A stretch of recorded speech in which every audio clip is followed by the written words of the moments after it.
UP की राजनीति से एक ऐसी खबर सामने आई है जिसे सुनकर आप भी कहेंगे भाई अभी तो चुनाव कोसों दूर है और अभी से ये हाल है।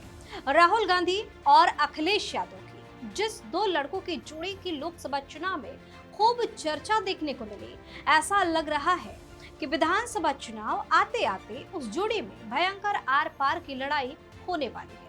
हुआ ये है कि कांग्रेस के नए यूपी प्रभारी राजेंद्र पाल गौतम ने आते ही समाजवादी पार्टी को सीधे सीधे आंख दिखानी शुरू कर दी है। उन्होंने साफ कह दिया है भाई इस बार तो हमें आधी सीटें चाहिए, यानी मामला बिल्कुल बराबर बराबर का होगा। अब सोचिए, जहां अभी से सीटों को लेकर इतनी तनातनी है, वहां आगे चलकर क्या होगा? क्या ये गठबंधन चुनाव तक टिक भी पाएगा या बीच रास्ते में ही बिखर जाएगा? इसे समझने की कोशिश करते हैं।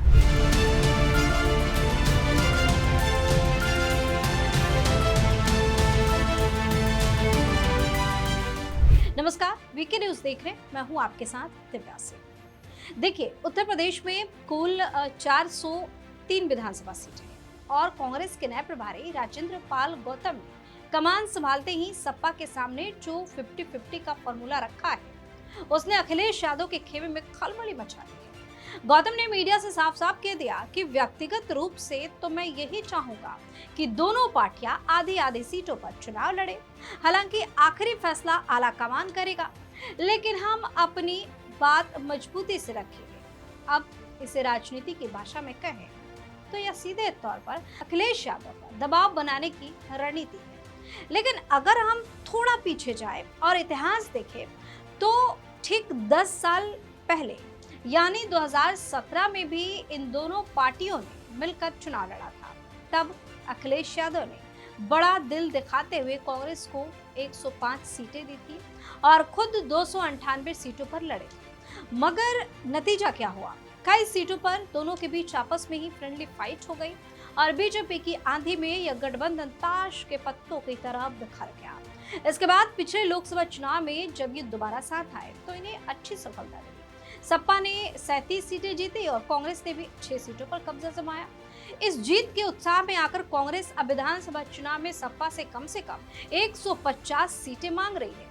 लेकिन अंदर की खबर यह है कि समाजवादी पार्टी कांग्रेस को 70 से 80 कह लीजिए, इससे ज्यादा सीटें देने के मूड में बिल्कुल भी नहीं है। अब कांग्रेस के बड़े नेताओं का तर्क सुन लीजिए। उनका कहना है कि जब 2017 में सपा सरकार में थी तब 105 सीटें मिली थी, तो इस बार तो हमारा हिस्सा और बड़ा होना चाहिए। कांग्रेस के रणनीतिकारों को अच्छे से पता है कि अखिलेश यादव इस बार किसी भी कीमत पर मुख्यमंत्री बनना चाहते, इसलिए वे कांग्रेस को नाराज करने के जोखिम नहीं उठाएंगे। कांग्रेस का मानना है कि अगर उन्हें ज्यादा सीट मिलती है तो वे सपा के पाले में दलित और ब्राह्मण वोटों पर बहुत आसानी से कब्जा कर सकते हैं, या यूं कहे कि उसको ट्रांसफर अपनी तरफ करवा सकते हैं। इसी दलित कार्ड को खेलने के लिए कांग्रेस प्रभारी ने एक और बड़ा दांव चल दिया।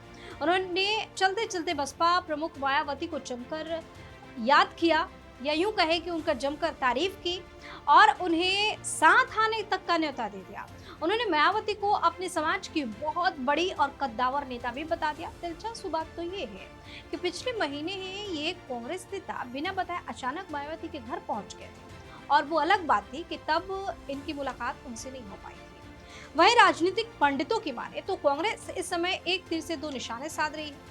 यूपी में इस समय दलित नेता चंद्रशेखर आजाद का ग्राफ बहुत तेजी से बढ़ रहा है, इसलिए कांग्रेस ने खुद दलित समुदाय से आने वाले राजेंद्र पाल गौतम को यूपी की जिम्मेदारी सौंप दी ताकि मायावती के छिटक रहे वोट बैंक को भी साधा जा सके और चंद्रशेखर के बढ़ते प्रभाव को भी रोका जा सके।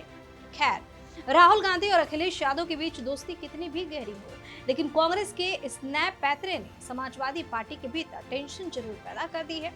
याद रखिए, पिछले विधानसभा चुनाव में कांग्रेस सिर्फ 2 सीटों पर सिमट गई थी और सपा ने 111 सीटें जीती थी।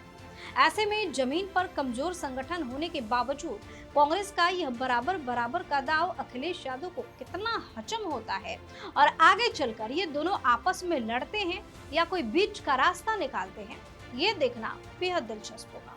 खैर, आप अपनी राय कमेंट करके बताइए। चैनल को सब्सक्राइब कीजिए, वीडियो को लाइक और शेयर कीजिए। धन्यवाद। वीके न्यूज, राष्ट्र के नाम।